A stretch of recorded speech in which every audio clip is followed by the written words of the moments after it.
Welcome to another episode of Life and Whiskey. As always, I'm Jordan, and today, granted it's the small bottle here again, we're doing the 50 mils, as I talked about before, due to budget constraints and my ever-expanding whiskey lineup here.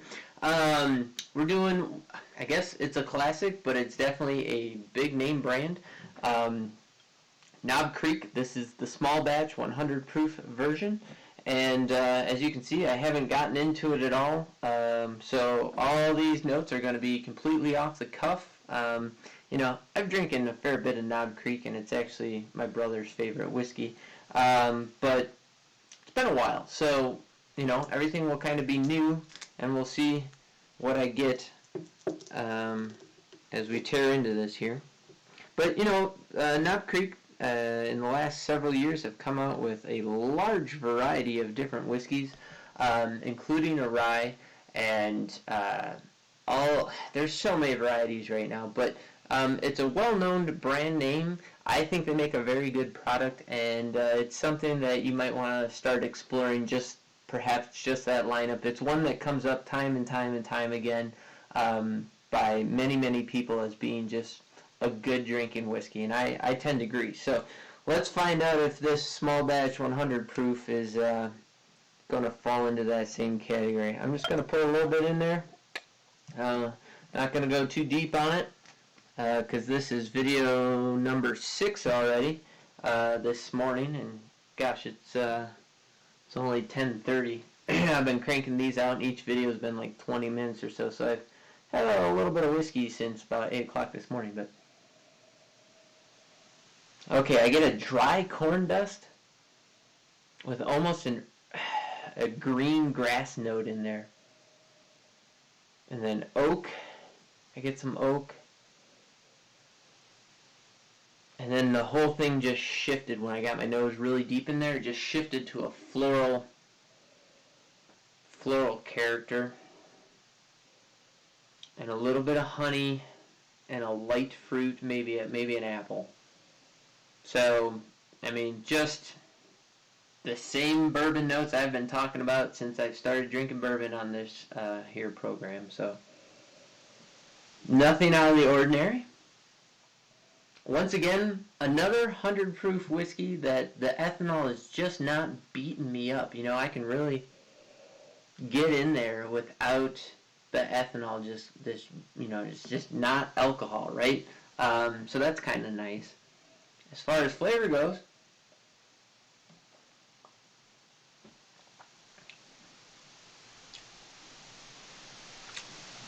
starts off really dry and corn dust.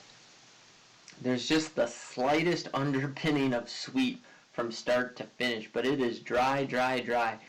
So corn dust heavy. The middle is kind of weak to speak. Or so to speak. There's just not a whole lot going in there. There's a brown sugar flavor, but not a brown sugar sweetness that kind of presents. And then it's oak. It is all oak on the back end, on the finish, and just a touch of black pepper in there. Almost nothing. Yeah, not a whole lot going on. But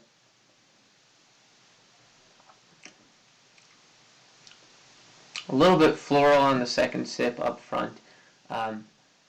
Yeah, it's pretty good.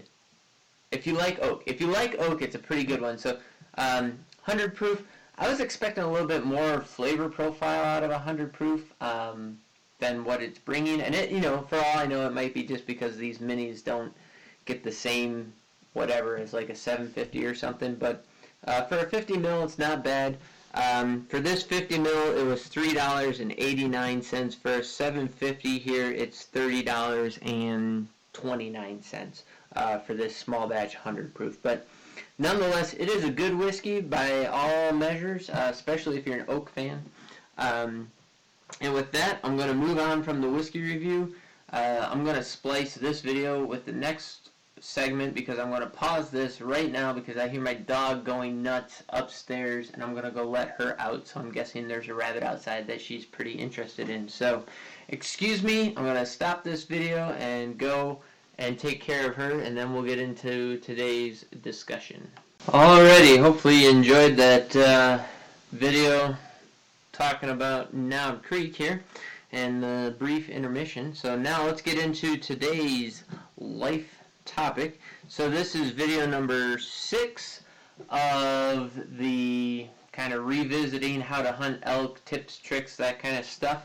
And this video is going to focus on some considerations while hiking. Now, I mean, hiking's hiking, right? You throw on some clothes and you go walk in the woods. Yay, you're hiking, right? So nothing too amazing or anomalous about that.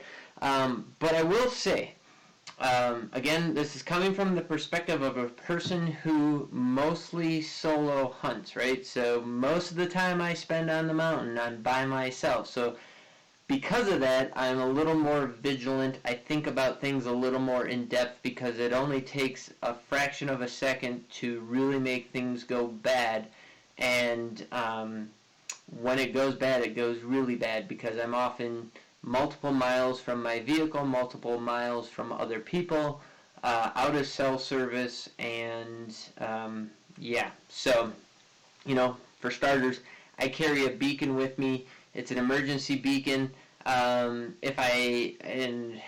might look at getting an inReach so I can get a message out as well if I need to. But so that's like heart attack, bleeding out, need to put a tourniquet in, extremely fractured, whatever, something drastic. That's the only time that baby goes up.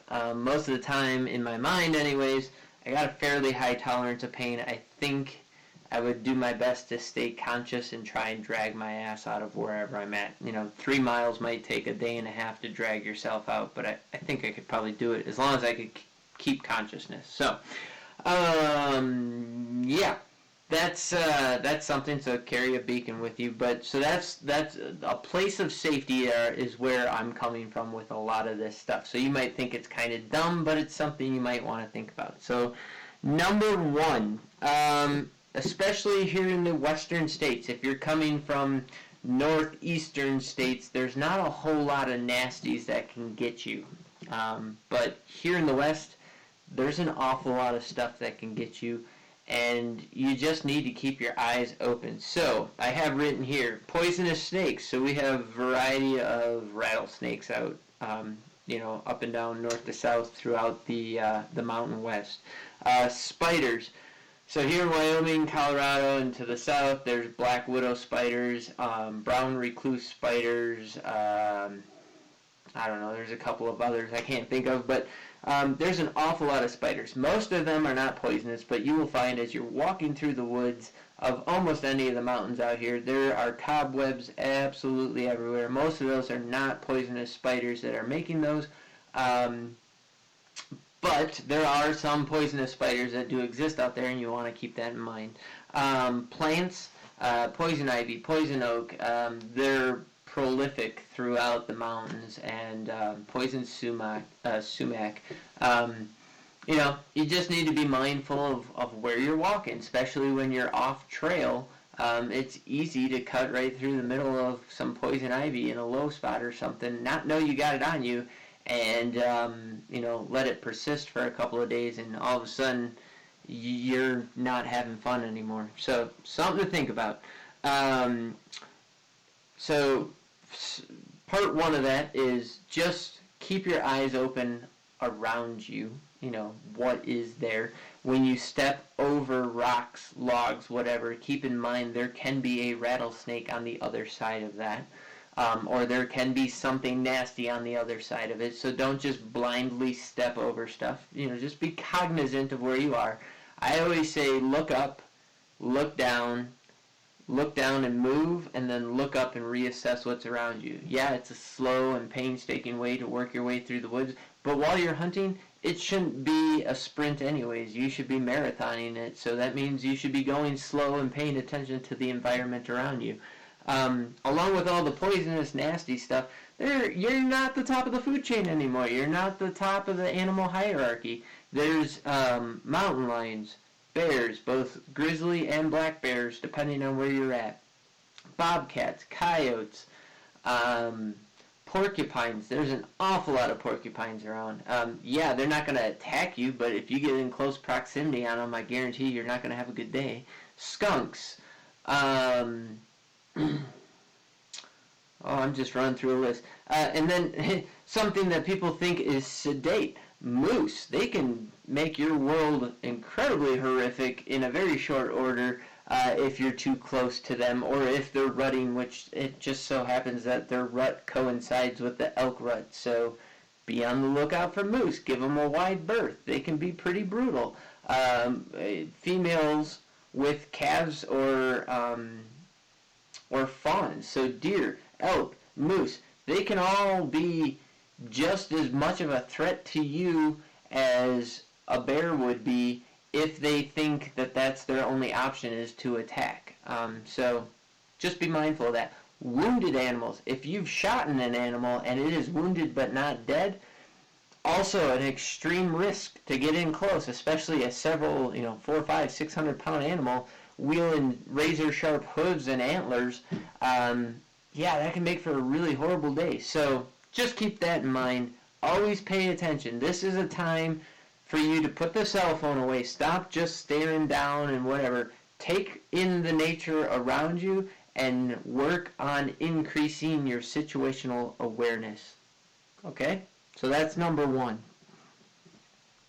Oh, wait, there's more to it. Sorry, I missed that. Also, take the time to take note of the sign that's around you, right? So I have here animal signs, footprints, scat, claw marks on trees, hair, large rocks having been rolled over, stumps that have been shredded, scratchings in the dirt and the duff layers, how plants, like if you come to a meadow and there's plants that have been grazed off, where, how, and what type of plant has been grazed will give you information as to what's eating it. So all of those different types of sign will tell you, what animals are in the area. Is it a bear? Is it a cat? Is it a coyote or a wolf or whatever? Prints tell you a lot. How fresh they are. Was the animal here recently or was it here a couple of weeks ago? Which direction was the animal traveling? So not only is it helping you decide what the dangers are going to be, but it can also help you figure out where the quarry you're chasing is going to be as well, right? So there's a lot of benefit to just slowing down and paying attention to what's around you. So there you go. The next item, how to carry your bow. Okay? Alright. I need a bow for this. I've decided.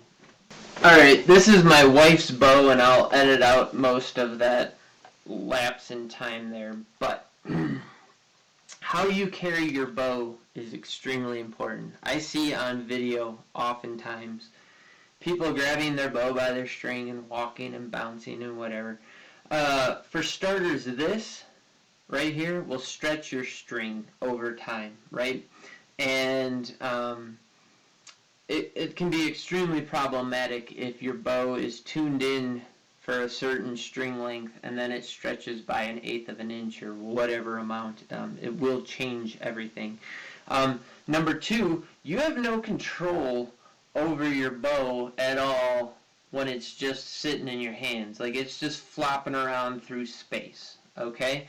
That is probably the fastest way I know how to, have a stick get into your sight pins and snap off a pin, or to knock your rest out of place, or to drop an arrow out of the quiver, or, just any number of things. So, when you are walking through the woods, personally, I do not use trekking poles while I'm hunting. If there's a steep grade and I'm not going to be hunting while I trek up this grade, sure, I'll throw my pack or my bow on my pack, or I'll carry my bow in one hand and have one trekking pole. But most of the time, my trekking poles are, lashed to my pack for the pack out, for when I have a heavy load on. And so I carry my bow almost all the time. Now, I know, you see in videos, guys take their bow and they do one of these numbers and they carry it over their pack or whatever. And yeah, this is great to take the stress off your hands and whatever else. But if you notice, now I'm this much wider than my body moving through the woods. When often you're on narrow elk trails or whatever else, I have no real awareness what's out on either end of this, what branches and stuff are grabbing things. If a branch grabs this arrow and pops it out, that arrow with the broadhead could come off and catch your neck. Well, what's right here? Well, you got some arteries and a couple of other important things that you might want to think about. So I don't really like the idea of carrying a bow like this. The other thing is, a lot of packs nowadays, you can take and lash your pack, your bow to your pack, right? So you can do this.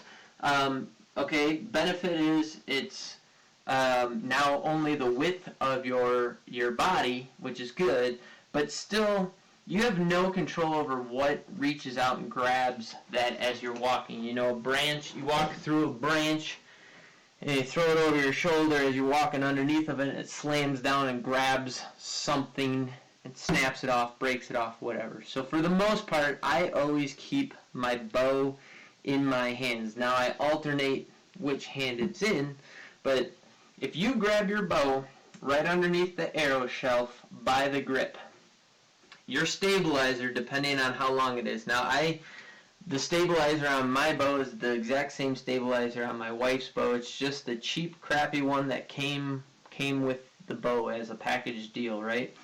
It's a 6-inch stabilizer.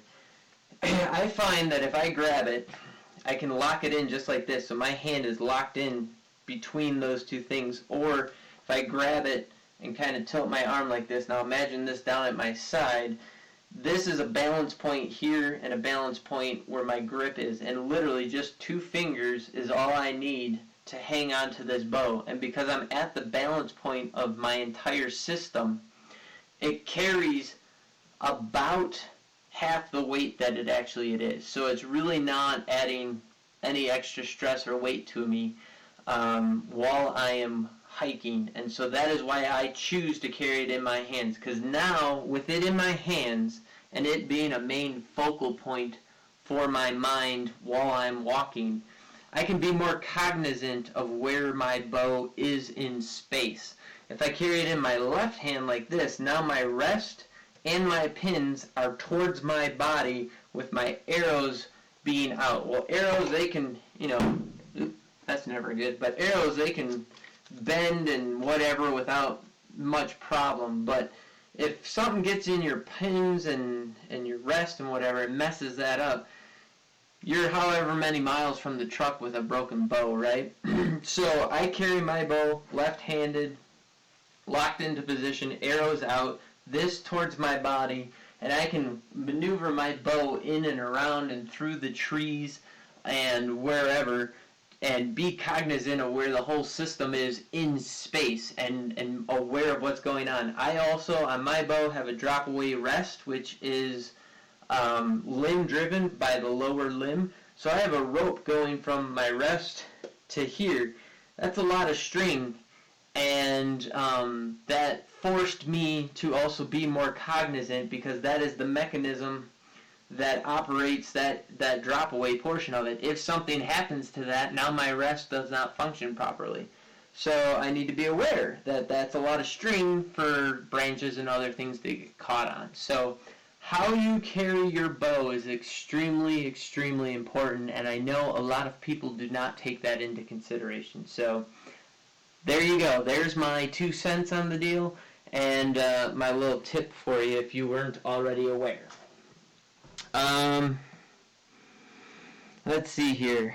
Next, if it's not extremely wet or you're not coming into contact with snow, gosh, I gotta go get another thing now.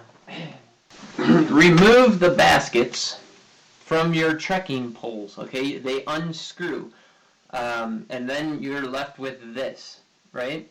When you do that, if you remove the baskets, so these are like snow baskets, there's smaller rounded ones that are completely filled in from mud and whatever else. When you remove those, now it can easily go between, rose bushes and brush and then slide back out as you're walking. If you keep those baskets on, as my wife found out this year, while we were packing out quarters, her poles kept getting ripped out of her hands and tangled in stuff, and she was fighting really hard to use her poles properly with a load on, which not only is dangerous, but it consumes a lot of energy as well. So remove them if you don't need them. If it's extremely wet and it's muddy and it's raining and like there is fear of you pushing your trekking pole into the mud past that point, then yes, put them back on. But if it's rock hard dry out, there's no need to have those on there, and it's just, again, a little bit of added weight that you could do without. So there you go. The other thing is typically these end caps will unscrew or pop off to expose those carbide tips. So this is the trekking pole I use, so I keep the carbide tip exposed for almost all of the time because it's more beneficial to have something that will dig in than something that will just bounce off the ground. However, if you are using your trekking pole and you are in reasonable distance to elk or other animals that you're hunting, then you may wish to consider putting the rubber caps on, because although elk are extremely loud animals and they make a shitload of noise going through the woods, you can hear them a long ways off. It is extremely unnatural to hear the metal clinking sound of carbide tips clinking against rocks and stuff. And so I have no proof or evidence that will actually scare game and quarry, but one can only imagine that that's exactly what would happen. So if you're in that instance and you are compelled to use your sticks at that point, yeah, you should probably put some rubber stoppers back on the bottom. But again, I don't normally hike and hunt with poles while I'm hunting. They're lashed to my pack. So that's how I get around all of that. So there's another tip for you. Finally, again, if you are unaccustomed to hiking extremely steep grades or just in the mountains in general, take a page from the hiking trail notebook, right? So if you go on Onyx and you look at a hiking trail, you'll see that most hiking trails, switchbacks, if you're unaware, are the zigzags going up a steep grade. And what that does is it gives humans, I won't say a mechanical advantage, but it definitely lessens the amount of energy that it takes to increase in elevation. So it's basically like a screw, and a screw is an inclined plane wrapped around a shank. As you screw it in, or as you zigzag, you go up, but you're going a further distance, but it's less energy than if you were to go straight up that slope. And so if you are not on a designated hiking trail, and most animal trails do not switch back their way up something, they go point A to point B, up and over, straight to wherever they're going, I advise you to consider using switchbacks to get you to that point. Even if it's only 5 or 10 feet here and 5 and 10 feet there, or 5 and 10 feet there, even if they're small little switchbacks, it will help you save a lot of energy when going up steep slopes, especially if you're going up really steep slopes. Like when we were in New Zealand, 700 yards horizontal, 1,800 vertical feet. So that's less than half a mile that we gained 1,800 vertical feet. It was steep.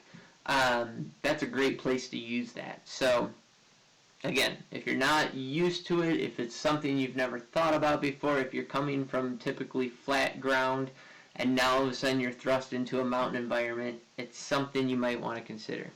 Okay, so I'm at 20 minutes there, uncut. By the time I cut this down, it'll probably be, 18 minutes or so. So I'm going to leave it there. if you got any comments on any of the information I've shared, please, drop it down below. Put your 2 cents in if you got something to add to it or a comment to make. If you find this video helpful, like, subscribe, share, all that good jazz. I'm going to stop saying that probably at the end of this series. Knob Creek, small batch, 100 proof. If it's something you got a comment about, throw that down below. Also, please let me know what you can find it for in your area. As I said before, a 750 here in Wyoming is going to cost you about $30.29. This 50 milliliter bottle was $3.89.